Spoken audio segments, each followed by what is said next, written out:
You know what is genuinely shocking about Australian rental markets in 2026?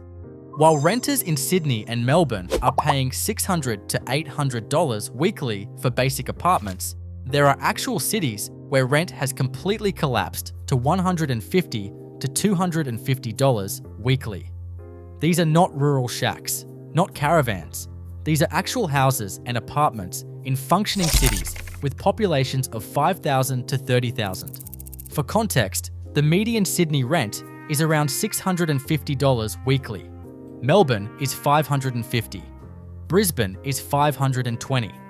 That is $26,000 to $34,000 annually just for accommodation before any other living costs. Meanwhile, these cities are renting entire houses for $150 to $250 weekly. That is $7,800 to $13,000 annually. You are paying 1/4 to 1/3 of capital city rents for equivalent or better accommodation. This is not good news for these communities. Rents have collapsed because demand has evaporated.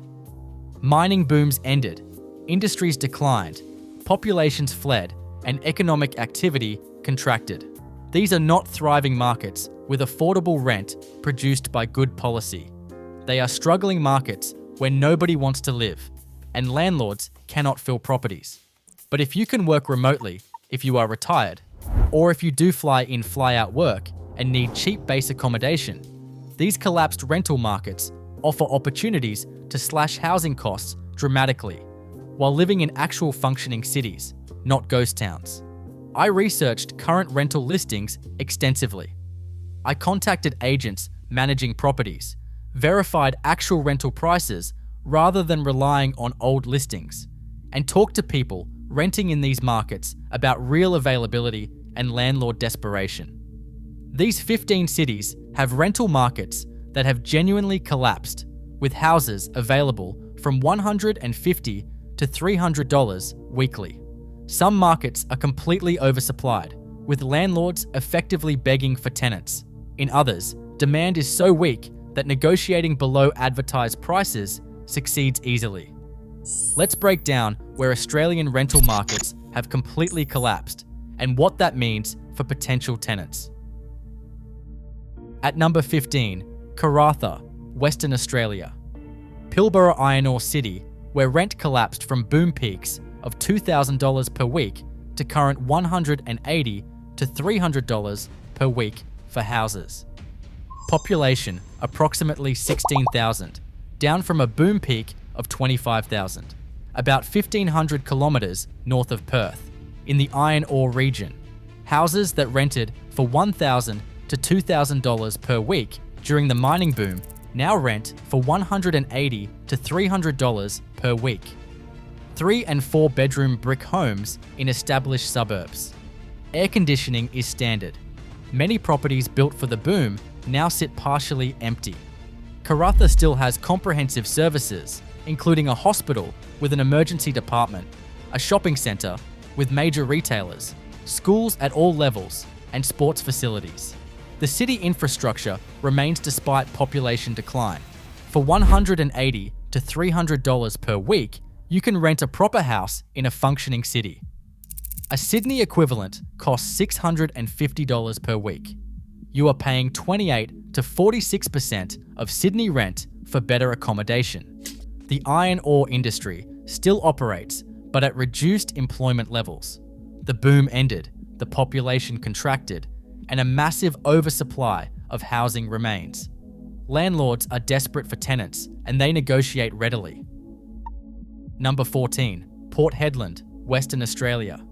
An iron ore port city where rent collapsed from boom levels to $160 to $280 per week. Population is approximately 15,000, down from the boom peak. The town is about 1,600 kilometers north of Perth on the coast. Houses rent for $160 to $280 per week after previously commanding $1,500 to $2,500 per week during the boom. These are family homes with multiple bedrooms in established suburbs near the port. Many properties were overbuilt during the mining expansion. Port Hedland has full city services, including a hospital that provides comprehensive care, shopping, schools, and sports infrastructure. Port operations continue to provide employment. For $160 to $280 per week, you can rent a house in this coastal city. Perth median rent is $450 per week. That means you are paying 35 to 62% of Perth rent. The iron ore port remains operational and mining companies still employ workers. But the boom ended and the population crashed, leaving a severe housing oversupply and extremely high vacancy rates. In short, $160 to $280 per week will rent you a house in a port city with ocean access. The boom and bust cycle created massive oversupply. Employment exists, but the population declined dramatically and landlords are desperate. At number 13, Moranbah, Queensland. Coal mining town where rent collapsed from boom peaks of $1,000 per week to current $150 to $250 per week. Population approximately 8,000, down from a boom peak of 12,000.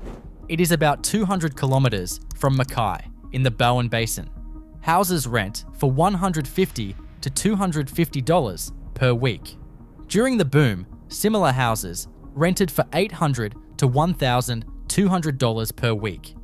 This is purpose-built mining town housing, mainly 3 and 4 bedroom brick homes in modern suburbs built for the boom. Moranbah has adequate services for a mining town, including a hospital with emergency care, a shopping centre, schools, and a sports complex. Much of the infrastructure was designed for a larger population. For $150 to $250 per week, you can rent a quality house. Brisbane rent is $520 per week. That means you are paying 29 to 48% of Brisbane rent. Coal mining continues, but at reduced levels. Automation has cut employment, the boom ended, and housing built for the boom is now largely empty. Landlords are struggling to find tenants. In short, $150 to $250 per week gets you a modern house in a coal mining town. Industry contraction created an oversupply. Mining employment exists but is volatile, and landlords are extremely desperate.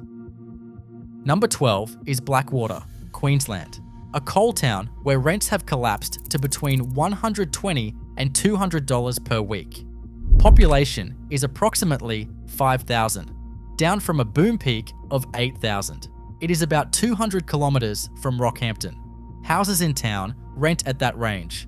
These are basic to decent brick homes, typical mining town housing. Properties built during the expansion are now underutilized, and vacancy rates are extremely high.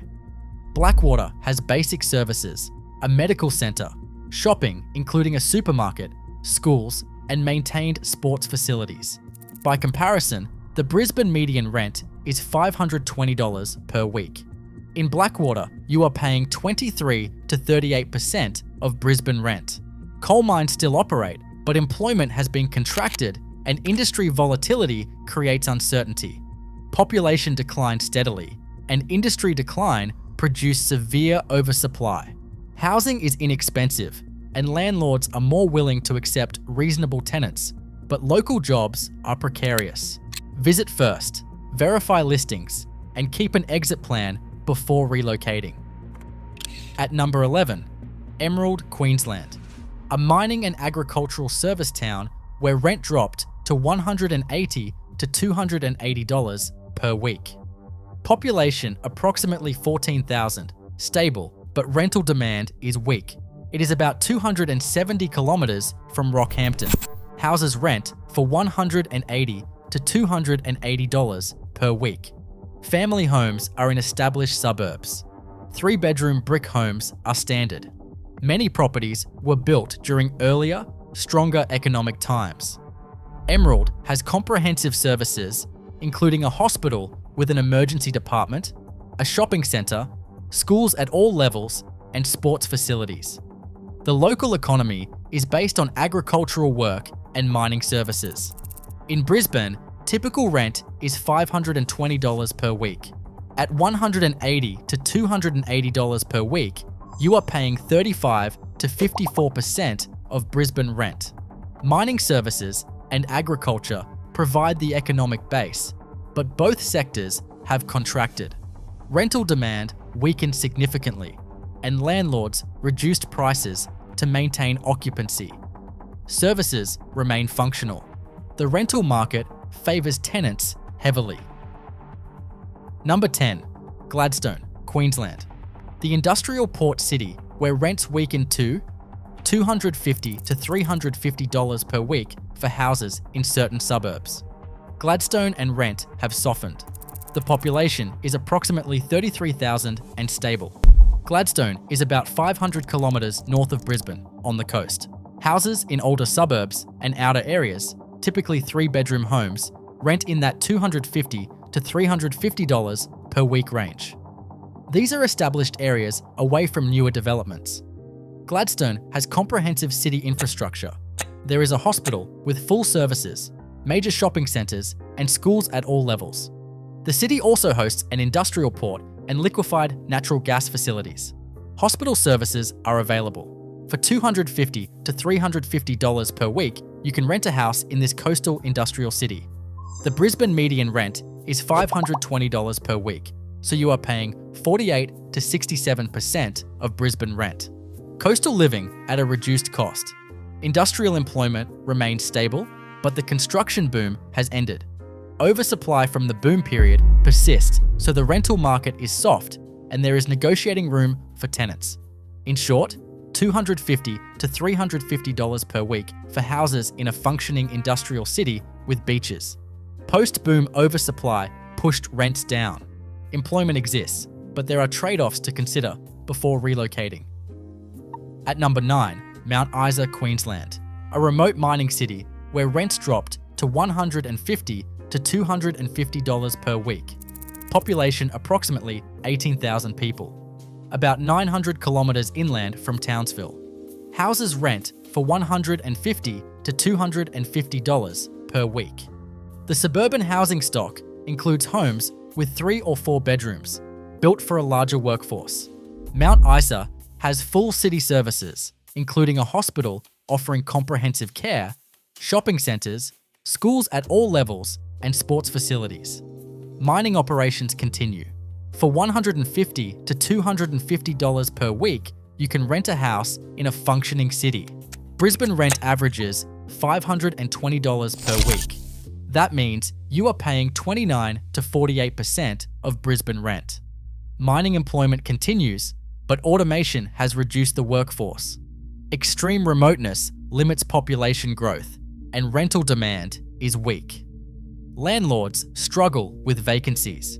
In short, houses rent for $150 to $250 per week.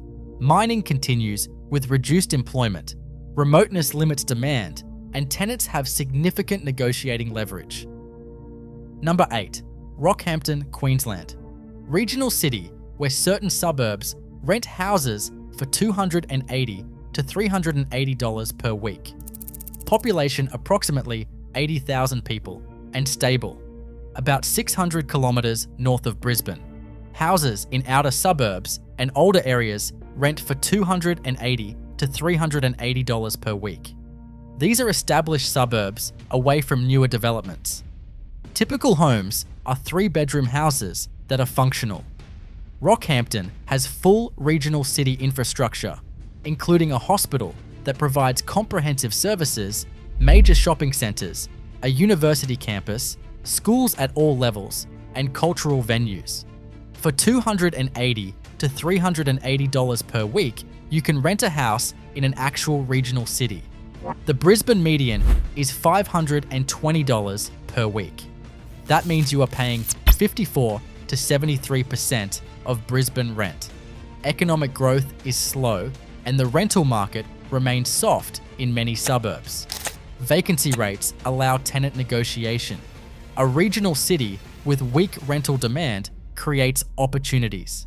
In short, $280 to $380 per week will rent you a house in a regional city of about 80,000 people.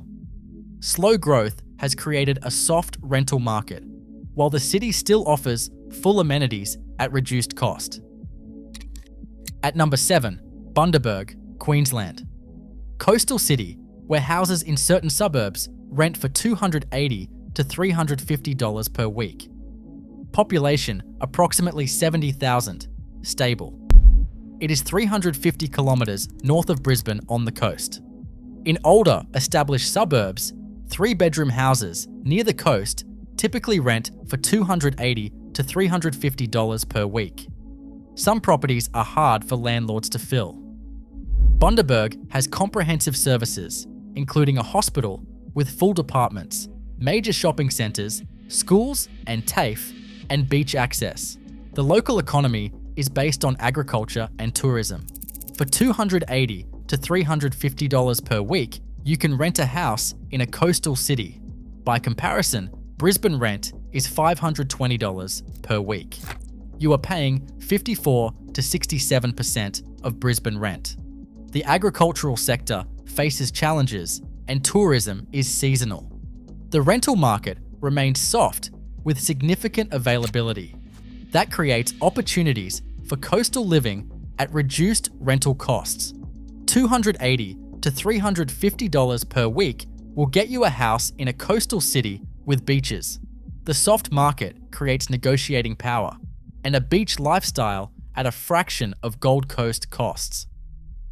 Number 6, Maryborough, Queensland, a heritage city where rents dropped to $200 to $300 per week for houses. Population approximately 27,000, stable, about 250 kilometers north of Brisbane. Houses rent for $200 to $300 per week. The town has heritage housing stock and established suburbs. 3-bedroom homes in older areas are common. Many properties are difficult for landlords to rent. Maryborough has comprehensive services, a hospital with full departments, shopping centres, and schools at all levels. Heritage tourism provides some economic activity. For $200 to $300 per week, you can rent a house in this heritage city. The Brisbane median is $520 per week. That means you are paying 38 to 58% of Brisbane rent. Economic growth is minimal. Youth unemployment is high. Rental demand is weak and persistent. Landlords reduce prices and negotiate readily to secure tenants. In short, $200 to $300 per week for houses in a heritage city. A weak economy created collapsed rental demand. You get historic character at minimal rental cost. At number 5, Whyalla, South Australia. A steel city where rents have collapsed to $150 to $250 per week. Population approximately 21,000 people, declining slowly. The town is about 400 kilometers from Adelaide on Spencer Gulf. Houses rent for $150 to $250 per week. Suburban housing, 3-bedroom and 4-bedroom homes in established areas with infrastructure. Services are comprehensive. Whyalla has a hospital that provides comprehensive care, shopping centres, and schools at all levels. It is a coastal city with beaches. For $150 to $250 per week, you can rent a house in this coastal city. Adelaide rent is $400 per week, so you are paying 37 to 62% of Adelaide rent. The steel industry faces ongoing challenges, and the population has declined gradually. The rental market is extremely soft, with landlords desperate for stable tenants. Number 4, Port Pirie, South Australia, an industrial city where rent has fallen to $140 to $230 per week. Population approximately 14,000, stable. About 200 kilometers north of Adelaide on the coast. Houses rent for $140 to $230 per week.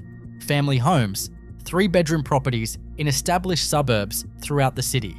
Port Pirie has adequate services, including a hospital with an emergency department, shopping facilities, and schools. Its coastal location provides ocean access. For $140 to $230 per week, you can rent a house. The Adelaide median is $400 per week. You are paying 35 to 57% of Adelaide rent. Industrial challenges and environmental concerns limit population growth. Rental demand remains consistently weak. Landlords negotiate readily. In short, $140 to $230 per week for houses in this coastal industrial city. Weak demand creates an extreme tenant advantage, 2 hours from Adelaide. At number 3, Broken Hill, New South Wales, a remote mining city where rent has collapsed to $150 to $250 per week. Population approximately 17,000, stable but isolated. About 1,000 kilometres from Sydney, near the South Australia border. Housing is mostly historic mining era homes, including 3-bedroom houses in established suburbs with character. Broken Hill has proper city infrastructure, including a hospital with emergency and medical services, supermarkets, schools at all levels, and cultural attractions. For $150 to $250 per week, you can rent a house in a functioning city. Sydney rent is $650 per week, so you are paying 23 to 38% of Sydney rent. Extreme remoteness limits population growth. Mining continues, but local employment is limited, and the rental market remains soft. In short, $150 to $250 per week will rent you a house in a remote historic city. Extreme isolation has created weak rental demand, while character and services come at minimal cost. Number 2, Hughenden, Queensland, a remote cattle town where rents have collapsed to $100 to $180 per week for houses. The population is approximately 1,000, about 300 kilometres inland from Townsville. These are basic to decent small town homes. Landlords struggle to rent properties at any price. Hughenden has minimal services, a small medical clinic, basic shops, and a small school. It is genuinely remote and small. For $100 to $180 per week, you can rent an entire house. By comparison, Brisbane rent is $520 per week. That means you are paying 19 to 35% of Brisbane rent. The pastoral industry is the only remaining economy. The population is tiny and aging. Rental demand is almost non-existent, and landlords are often desperate. In short, extreme isolation, almost no rental demand, and very low rents. Visit first, verify listings, negotiate leases, and keep an exit strategy if you consider relocating. At number 1, Quilpie, Queensland, a remote outback town where rent has collapsed, with houses renting for $80 to $150 per week. The population is approximately 600 and declining. The town is about 1,000 kilometres west of Brisbane. These are basic, small town homes. Landlords are struggling to find any tenants, and many properties sit vacant. Quilpie has minimal services, a tiny hospital clinic, a small school, and a general store. It is extremely remote and isolated. For $80 to $150 per week, you can rent an entire house. The Brisbane median is $520 per week, so you are paying 15 to 29% of Brisbane rent. Pastoral activity provides minimal employment. Population is falling steadily, and rental demand has essentially evaporated.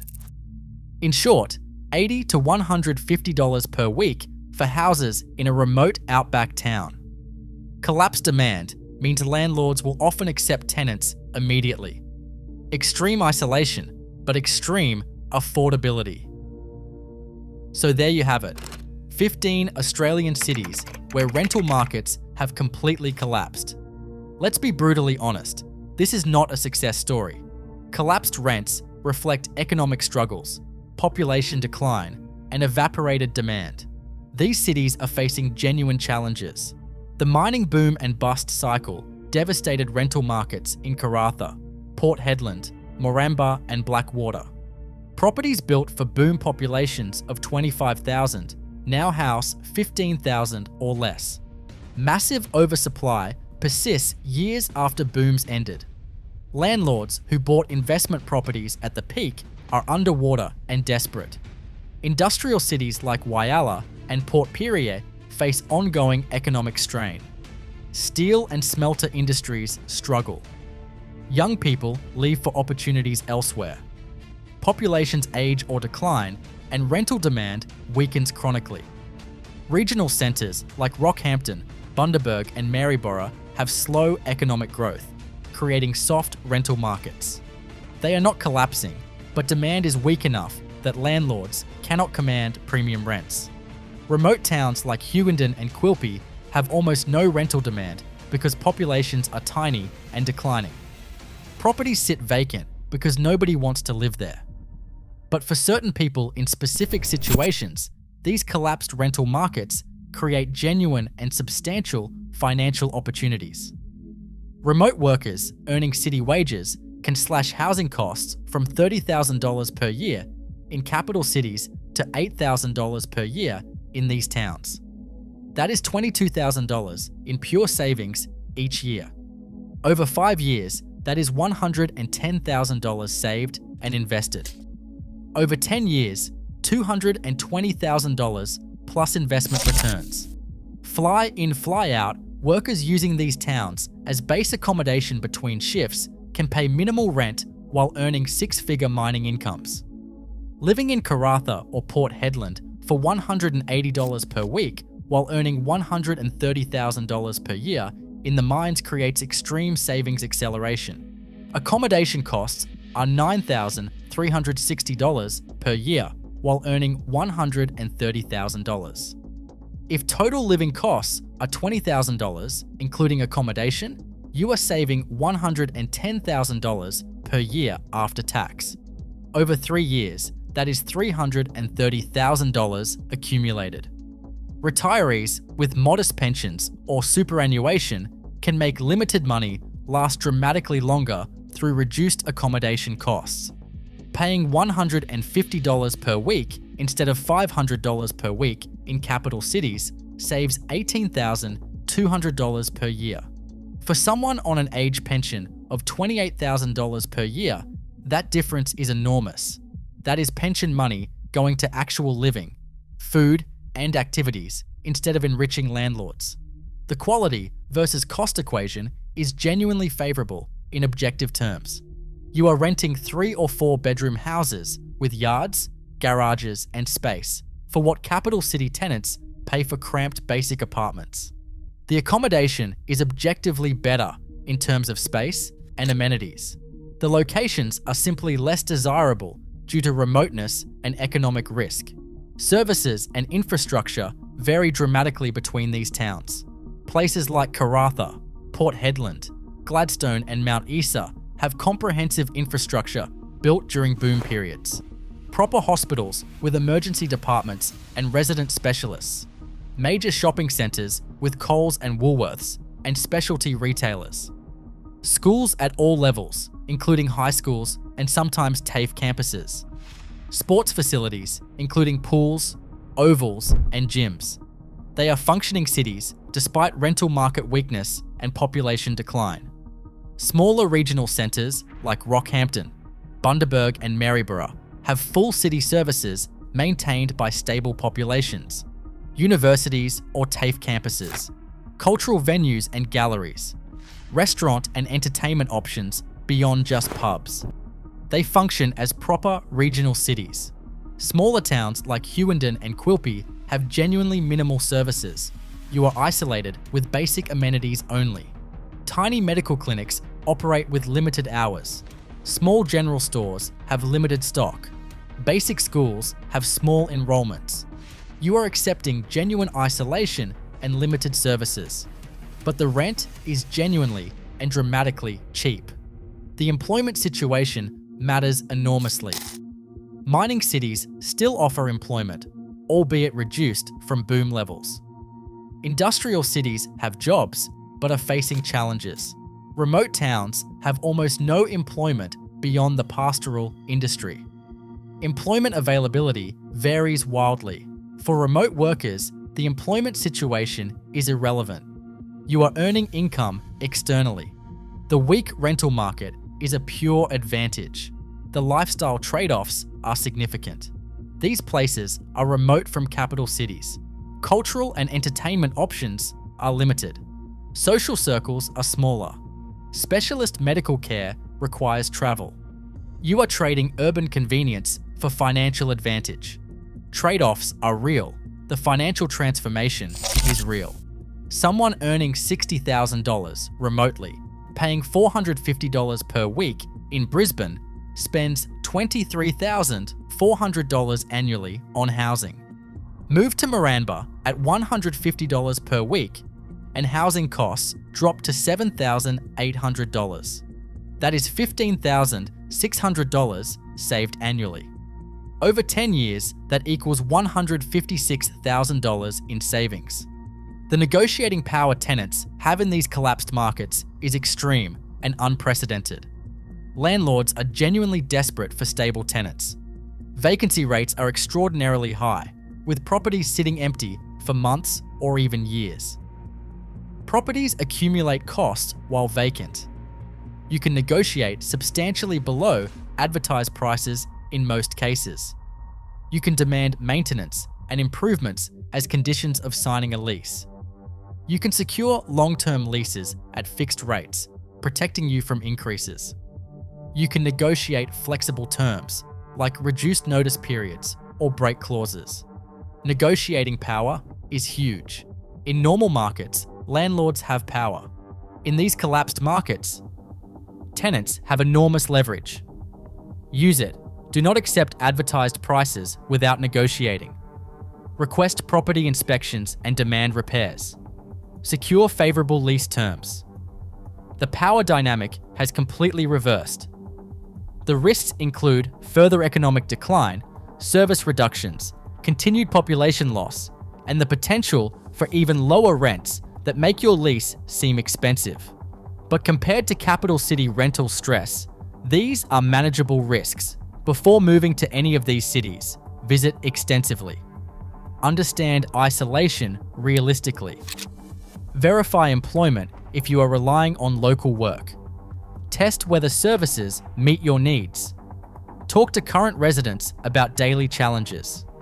Have an exit strategy. These properties are easy to leave since you are renting, not buying, but verify your employment or income continues if you relocate. For the right person prioritizing financial savings over urban lifestyle, these collapsed rental markets offer opportunities to eliminate rental stress and build wealth through savings that are impossible in capital cities. Savings can be transformative. Can we talk about rental market dysfunction? Cities with comprehensive services and infrastructure cannot fill properties at $150 per week, while Sydney tenants pay $650 per week for basic apartments. The geographic inequality is extreme. These opportunities exist. Collapsed rental markets create financial advantages for people who can work remotely or have external income. The trade-offs are significant, but the savings are transformative. Opportunities are real. Subscribe for Australian housing content, discussing actual market realities, not just complaining. Comment which collapsed rental market shocked you the most. Would you move to Karratha or Moranbah for $150 per week? Like the video so the algorithm thinks I matter. See you next time.